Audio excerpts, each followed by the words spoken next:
I'm Heather Collins, and I should have taken the earlier flight. The departure board at Reagan National mocked me with its endless delays while I nursed my third coffee. That's when I noticed her, a petite blonde hunched over a series of temperature-controlled cases, speaking rapid French into her phone. Her distress was palpable even from across the terminal. The woman ended her call with what sounded like a curse, then stared helplessly at the airline counter. She had the kind of ethereal beauty that reminded me of the porcelain dolls my grandmother collected, all delicate features and cornflower blue eyes that currently brimmed with unshed tears. "Problems with your connection?" I asked, approaching cautiously. She looked up, startled. "Je ne comprends pas. Sorry, my English is..." She gestured helplessly at her cases. "These butterflies, they need special care. The temperature, it must be perfect, or they die." Her accent was pure Parisian, her panic genuine. I'd spent 2 tours in France during my military days and picked up enough of the language to navigate basic conversations. "Your specimens are temperature sensitive?" Relief flooded her features. "You speak French?"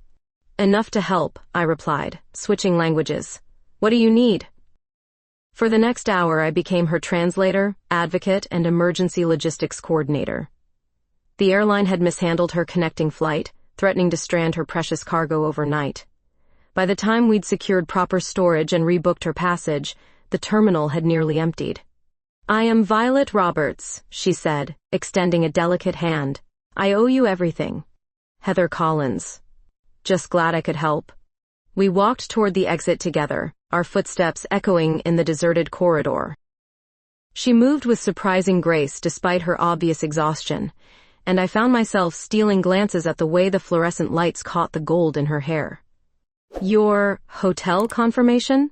She fumbled through her purse, then her face fell. "Merde. They canceled due to no-show policy." The words tumbled out before I could stop them. "I have a guest room." She studied my face, those blue eyes searching for something I wasn't sure I wanted her to find. The air between us suddenly felt charged, dangerous in a way that had nothing to do with missed flights or stranded butterflies. "That is very kind, but I could not impose. It's late, you're exhausted, and your research is more important than propriety."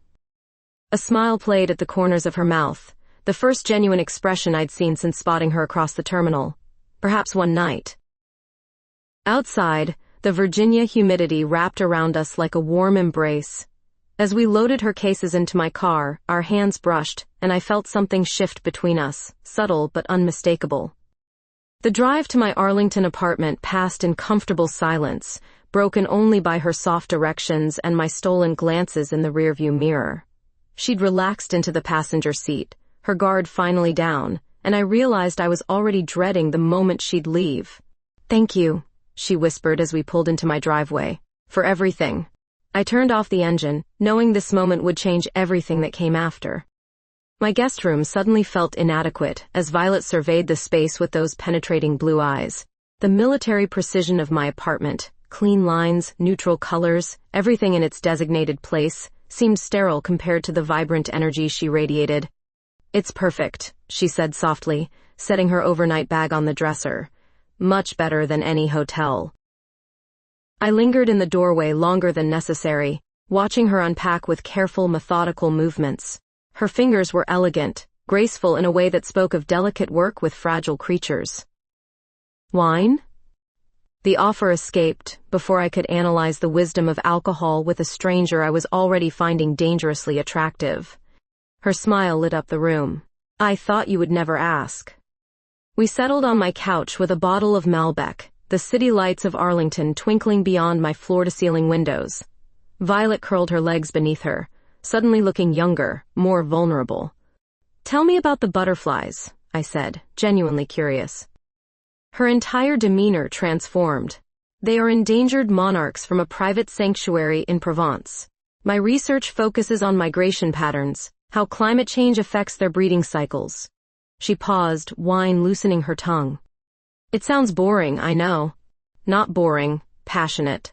The word hung between us, loaded with unintended meaning. She studied me over her wineglass. "And you? Former military, I would guess. The way you handle crisis, your apartment, She gestured at my Spartan decor. Security consulting now.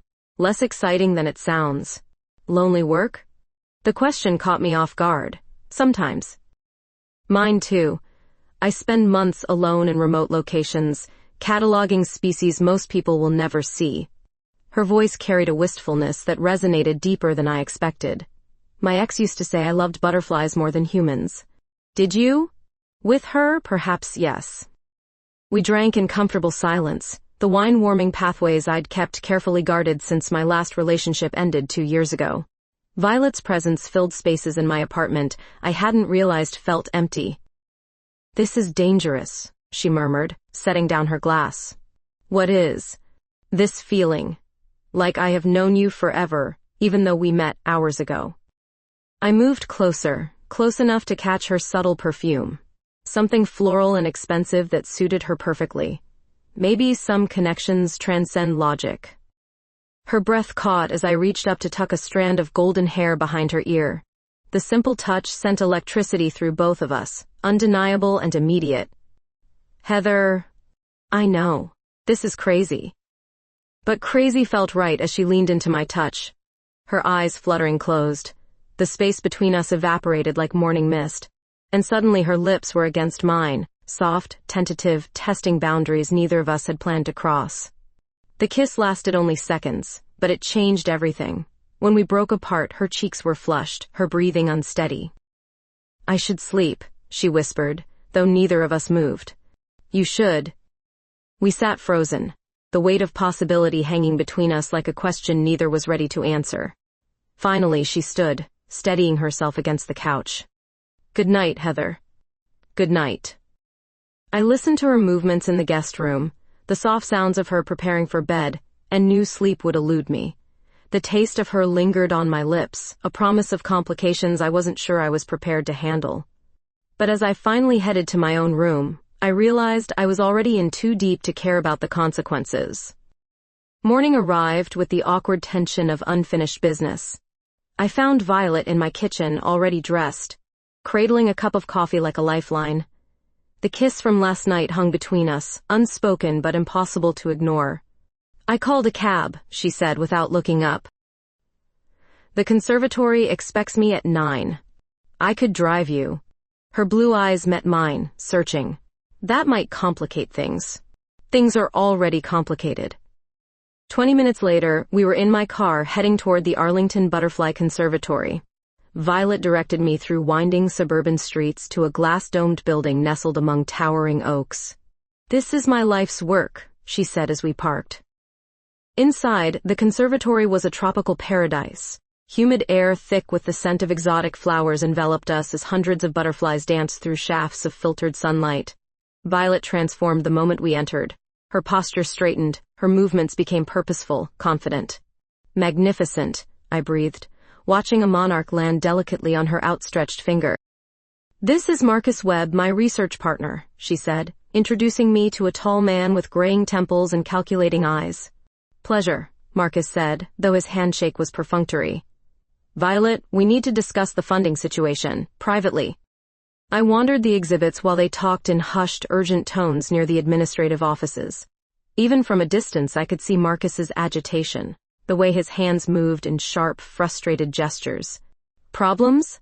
I asked when Violet rejoined me, her earlier radiance dimmed.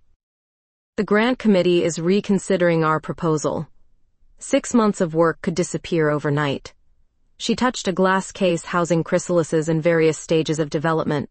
These butterflies depend on us. Without proper funding, the breeding program dies. What does Marcus suggest? Her jaw tightened. Compromises I am not willing to make? We spent the afternoon exploring the conservatory together. Violet's passion was infectious as she explained migration patterns, showed me rare species from around the world, demonstrated the delicate process of butterfly tagging. I found myself mesmerized, not just by the butterflies, but by the way she moved among them like some kind of fairy tale princess. You are different here, I observed as we watched sunset paint the glass dome golden. This is where I belong. With them, I understand the rules. And with people? She glanced at me sideways. People are more complicated than butterflies. We drove back to my apartment in comfortable silence, but I could feel the electric tension building again. Over dinner, we talked about everything except the kiss, except the way our eyes kept meeting and holding just a moment too long. I should book a hotel, Violet said, as we cleaned dishes together, our hands bumping in the soapy water. You could stay another night. That would not be wise. But wisdom seemed irrelevant as we found ourselves in my living room again, wine glasses forgotten on the coffee table.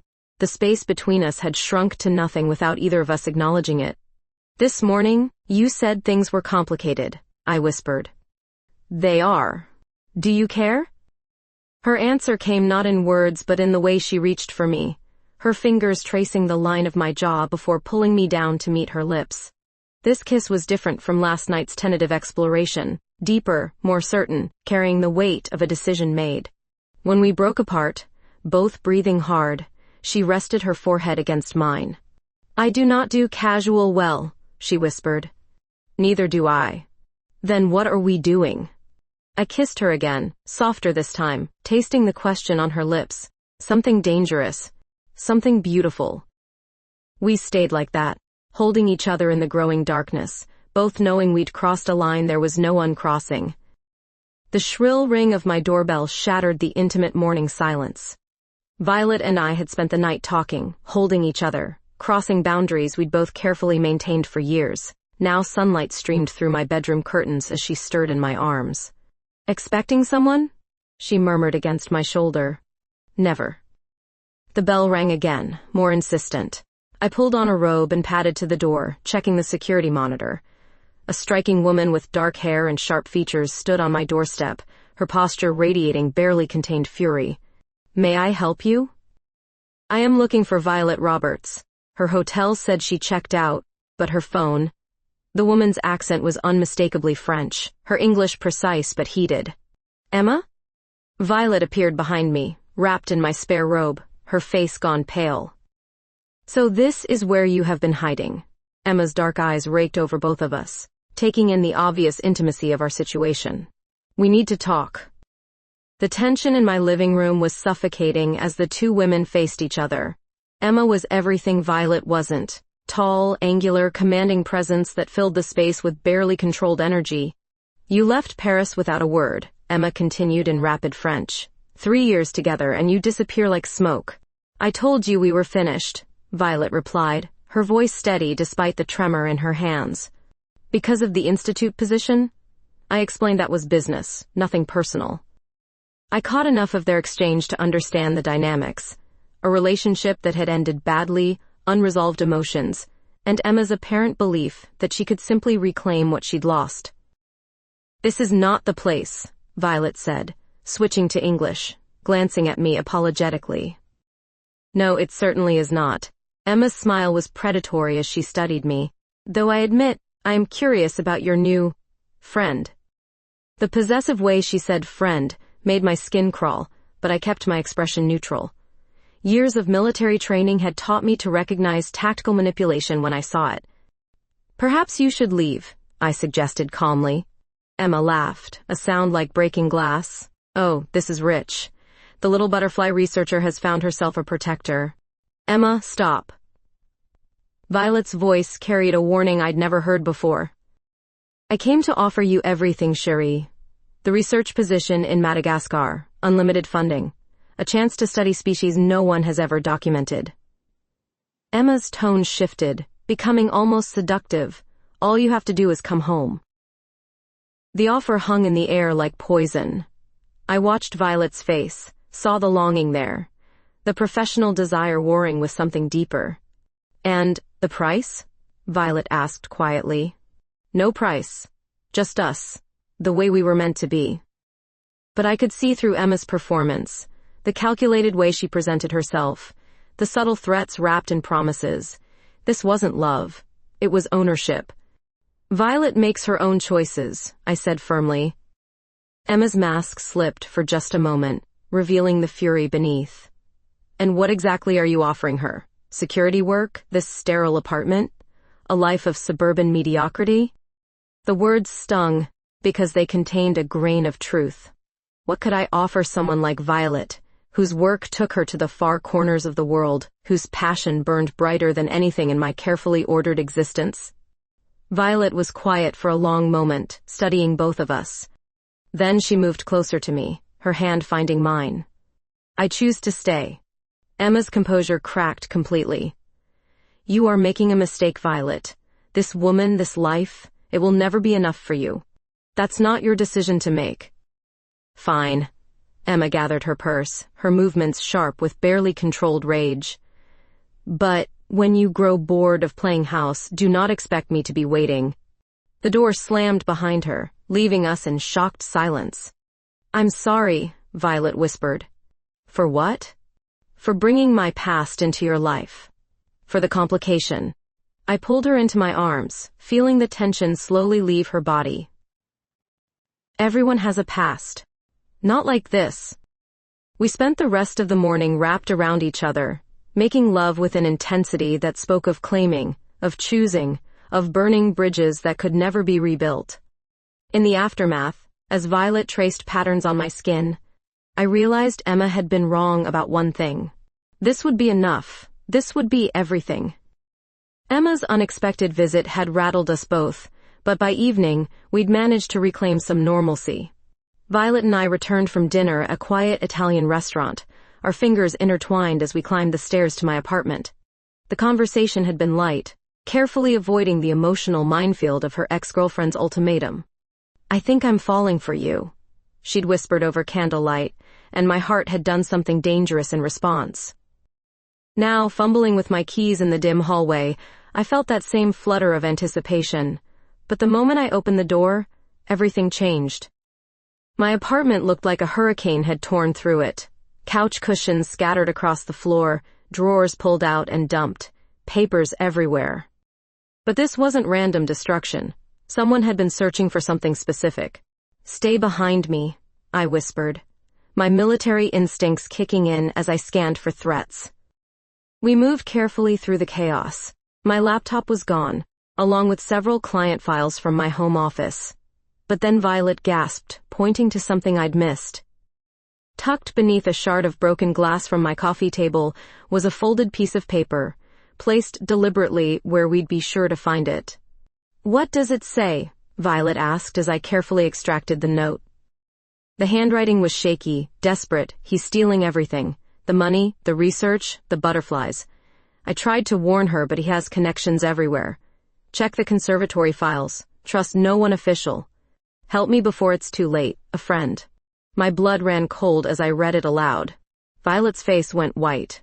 "This is about Marcus," she breathed. "It has to be. Someone broke into my apartment to leave us a warning about your research partner? The funding issues, his strange behavior lately." Violet began pacing through the debris. "What if he's been embezzling from the grants?" I studied the note again. "Whoever wrote this is terrified. They couldn't approach you directly, so they used the break-in as cover to get information to us.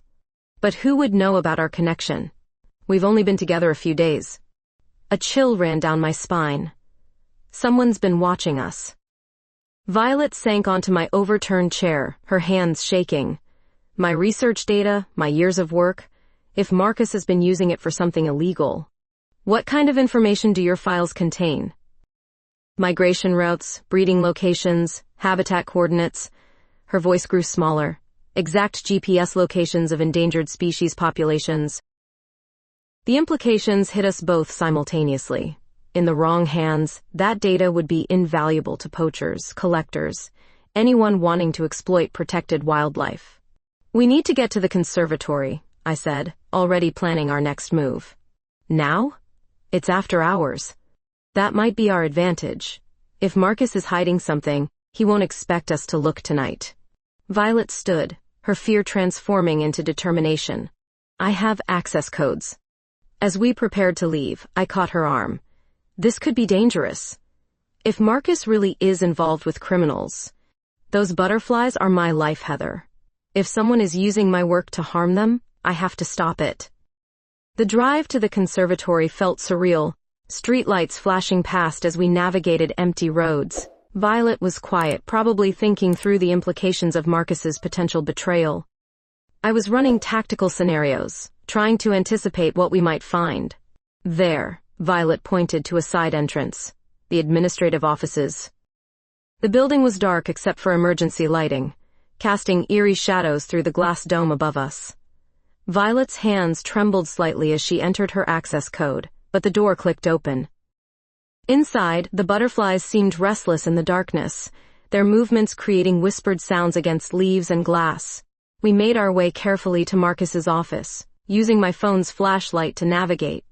His computer is password protected, Violet said, settling behind his desk. Try something personal. Birthday, pet name, favorite phrase. After several attempts, she shook her head. Nothing. I started searching through his filing cabinets while she worked. Most contained standard research documentation, but in the bottom drawer, hidden beneath grant applications, I found something that made my blood freeze. Financial records showing payments from overseas accounts. Shipping manifests for research specimens sent to private collectors in Japan and Europe, and most damning of all, photocopies of Violet's research with specific locations circled in red ink. Violet, I whispered, spreading the documents across his desk. Look at this. Her face crumpled as she recognized her own work. He's been selling location data to butterfly traffickers. For years, by the look of these records. The sound of footsteps in the hallway froze us both.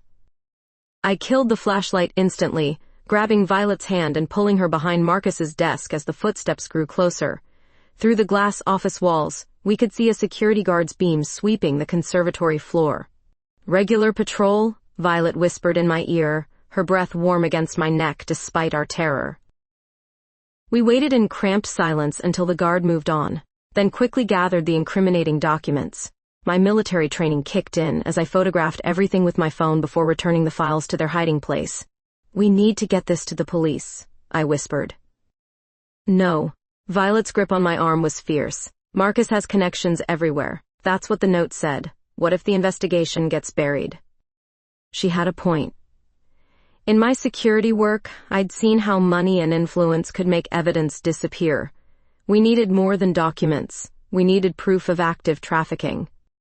The next morning, I contacted Detective Sarah Martinez, a friend from my Army days who now worked financial crimes. Over coffee, I showed her the photographs while keeping Violet's identity protected.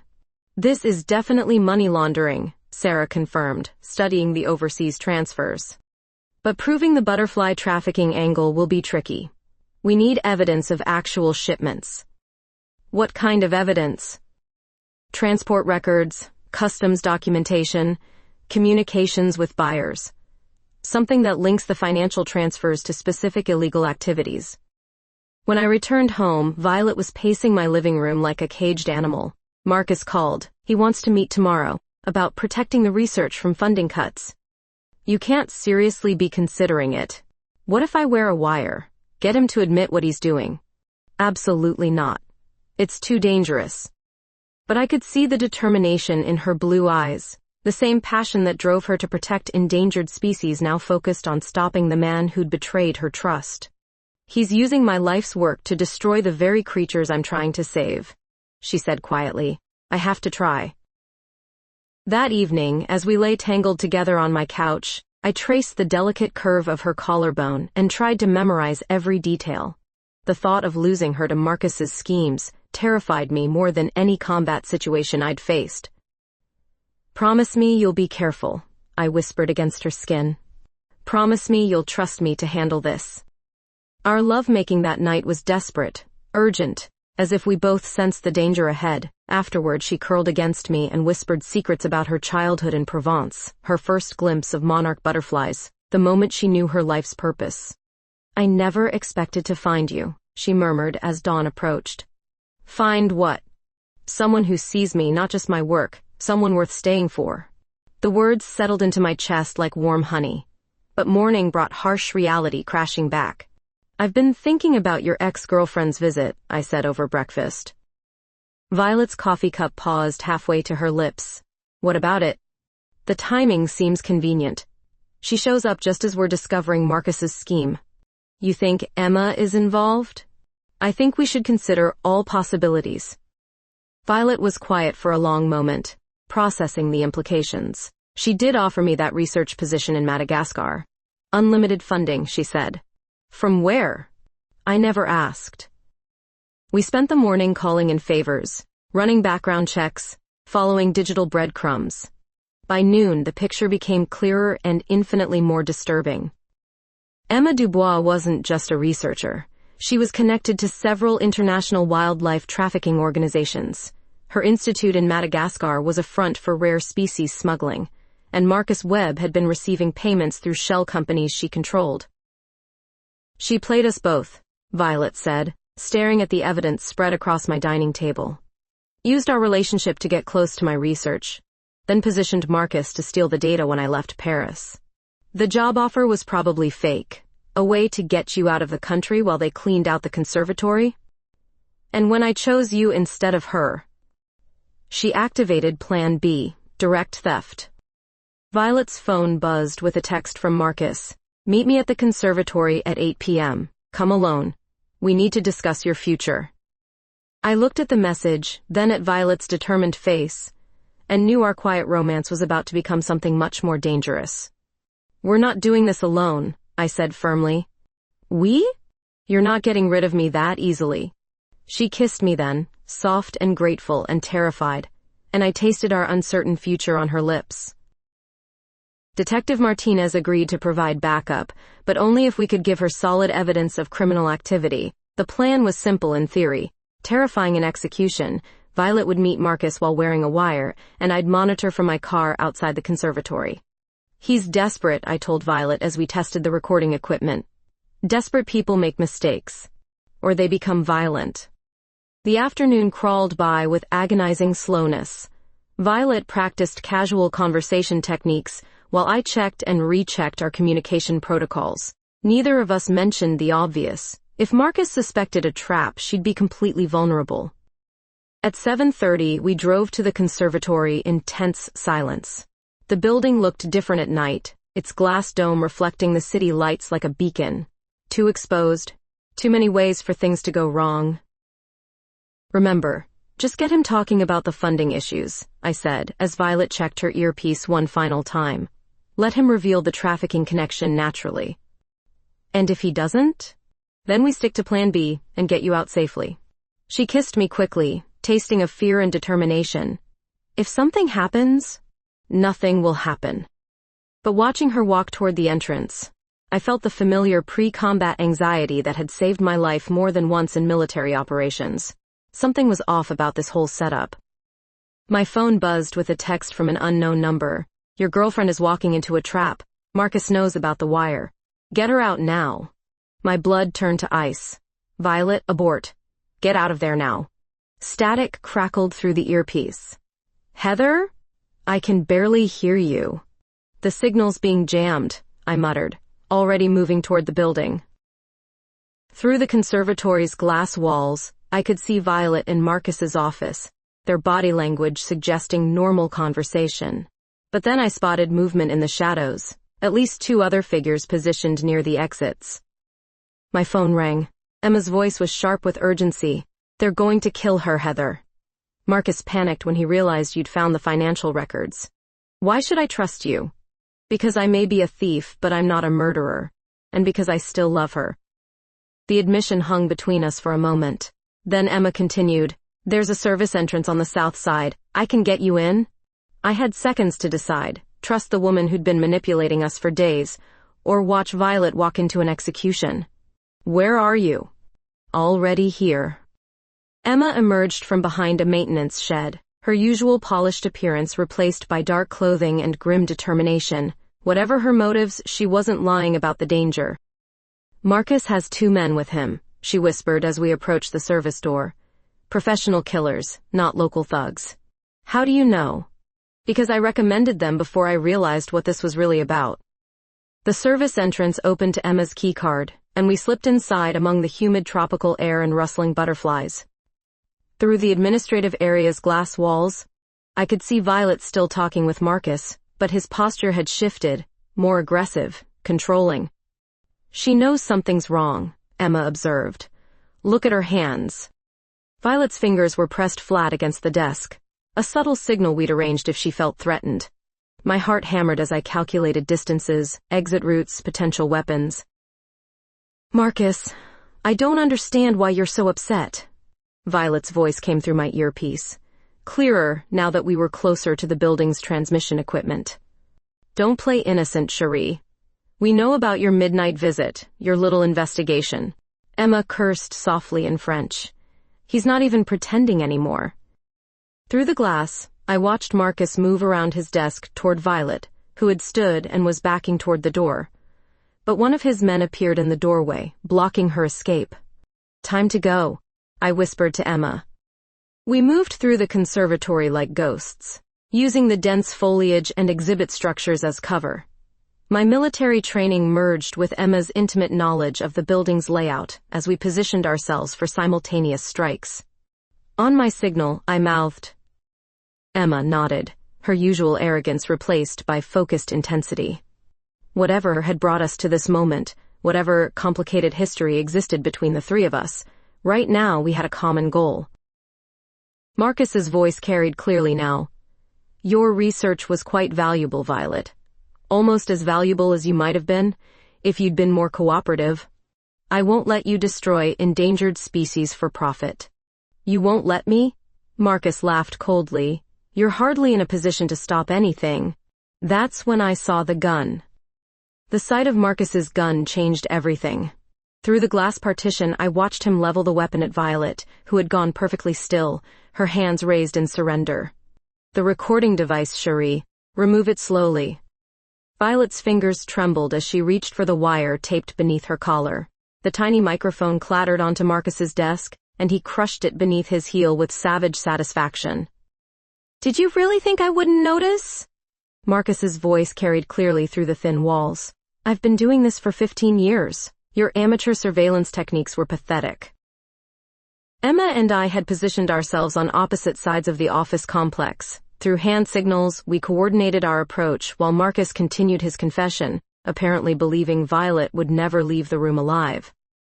The butterfly trafficking was just the beginning, he boasted. Rare orchids, exotic birds, endangered reptiles. Collectors pay extraordinary sums for specimens that officially don't exist. My research was never meant for this, Violet said quietly. Your research made it possible. Do you have any idea how much a private collector will pay for the exact GPS coordinates of a breeding population? Millions, Violet. Enough to fund a dozen legitimate research projects. I could see Emma moving into position near the office's back entrance while I approached from the main corridor. Marcus's two associates had spread out to cover the exits, but they weren't expecting an assault from multiple directions. Emma offered you everything, Marcus continued. A chance to continue your work with unlimited resources. But you chose to complicate things with your American girlfriend. I chose love over money. Marcus laughed harshly. How romantic, and how stupid. That's when Emma struck. The lights went out simultaneously, as she hit the building's main electrical panel, plunging the conservatory into darkness. Emergency lighting flickered on, casting everything in an eerie red glow. I moved immediately, using the confusion to neutralize the gunman nearest to me. Military training took over as I disarmed him with swift efficiency, his weapon skittering across the floor into the butterfly exhibits. Violet, get down! I shouted as gunfire erupted. Through the chaos, I saw Emma grappling with the second gunman while Marcus swung his weapon frantically, searching for targets in the dim emergency lighting. Violet had dropped behind his desk, using the heavy furniture as cover. You ruined everything! Marcus screamed, his composure finally cracking completely. He fired wild shots into the conservatory, shattering glass cases and sending butterflies into panicked flight. The air filled with the sound of breaking glass, and Marcus's increasingly unhinged ravings. I reached Violet just as Marcus rounded the desk, his gun aimed directly at her head. Time slowed as I launched myself between them, feeling the bullet's impact like a sledgehammer to my shoulder. The pain was immediate and overwhelming, but adrenaline kept me moving. Violet's scream echoed through the shattered conservatory as I tackled Marcus, both of us crashing into a display case filled with chrysalises. Heather! Violet crawled toward me as Marcus and I fought for control of the gun. Blood loss was making me weak, but desperation gave me strength. I managed to knock the weapon away, sending it sliding across the floor toward Emma, who had finally subdued her opponent. "It's over, Marcus," Emma called out, now holding his gun steady in both hands. Marcus looked around wildly at his defeated associates, at the destruction he'd caused, at the woman he'd tried to kill now cradling my bleeding form. "You don't understand," he gasped. "There are others. The network is bigger than just me. They'll never stop coming." "Then we'll be ready," Violet said fiercely, pressing her hands against my wound to slow the bleeding. Sirens wailed in the distance as Detective Martinez's backup finally arrived. Through my fading consciousness, I felt Violet's lips against my forehead, her whispered promises that everything would be all right. Later, as paramedics worked to stabilize me, I watched Emma approach Violet near the ambulance. "I called the police before any of this started," Emma said quietly. "Gave them everything. Financial records, shipping manifests, buyer contacts. Marcus's entire network is finished." "Why?" Emma's smile was sad but genuine. "Because you were right to choose love over money. I just wish I'd learned that lesson sooner." As they loaded me into the ambulance, Violet's hand never left mine. Through the morphine haze, I heard her voice promising our future together, a life where butterflies could fly free, and love could flourish without fear. The last thing I saw before unconsciousness claimed me was a single monarch butterfly that had somehow survived the chaos, its wings catching the ambulance's flashing lights as it danced through the broken glass toward freedom. Recovery was a slow dance between pain and possibility. 3 weeks in the hospital gave Violet and me time to plan our future while federal agents dismantled Marcus's trafficking network. Emma's evidence proved invaluable. Her testimony brought down collectors and smugglers across 3 continents. "The conservatory board wants to offer you Marcus's position," Violet told me during one of her daily visits. Her fingers intertwined with mine as I sat propped up in the hospital bed. "I'm not a researcher." "No, but you understand protection, and they need someone they can trust absolutely." The idea intrigued me more than I expected. Security consulting had grown stale, but protecting endangered species felt like purpose. Emma visited once before returning to France, where she'd agreed to cooperate with international wildlife enforcement agencies. Whatever complicated feelings existed between her and Violet seemed to have found resolution in shared purpose. "I'm sorry for everything," Emma said simply, "but I'm not sorry it led you to each other." Violet squeezed my hand as Emma left, and I realized forgiveness was sometimes just another form of letting go. Detective Martinez brought good news. Marcus had been sentenced to 15 years, his associates to various terms, and the recovered funds would restore the conservatory's legitimate research programs. "Plus, there's a federal task force forming to combat wildlife trafficking," she added. "They could use someone with your particular skill set." 6 months later, Violet and I stood in the rebuilt conservatory, watching dozens of newly hatched monarchs prepare for their first flight. The glass dome had been reinforced, the security systems upgraded, but the magic remained intact. "Ready?" Violet asked, opening the release chamber.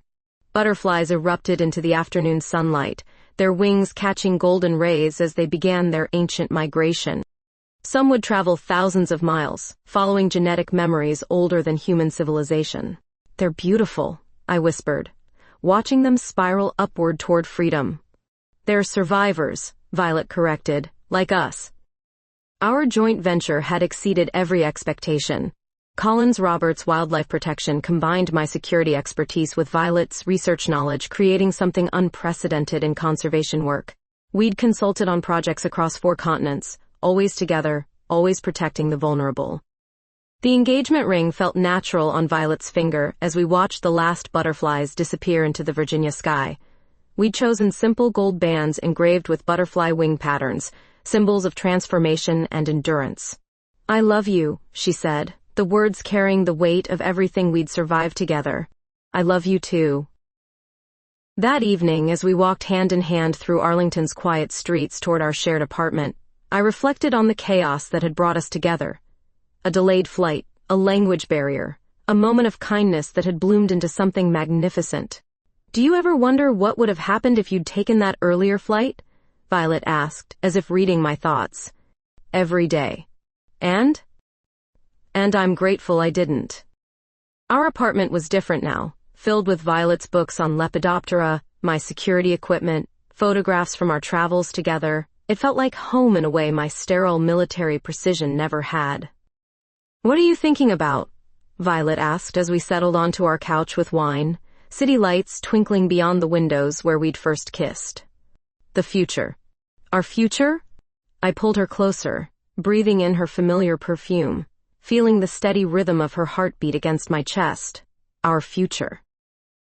Outside, the world continued its complex dance of danger and beauty, predators and prey, destruction and renewal. But inside our small sanctuary, two women who'd found each other against impossible odds were building something that would endure. "The monarchs will return next spring," Violet murmured against my neck. "We'll be here waiting." "Promise?" I kissed her forehead, tasting salt and promise and the sweetness of forever. "Promise." In the distance, a lone butterfly pressed against our window, wings translucent in the lamplight before disappearing into the darkness. Some journeys end where they began. Others transform everything they touch. Ours was just beginning.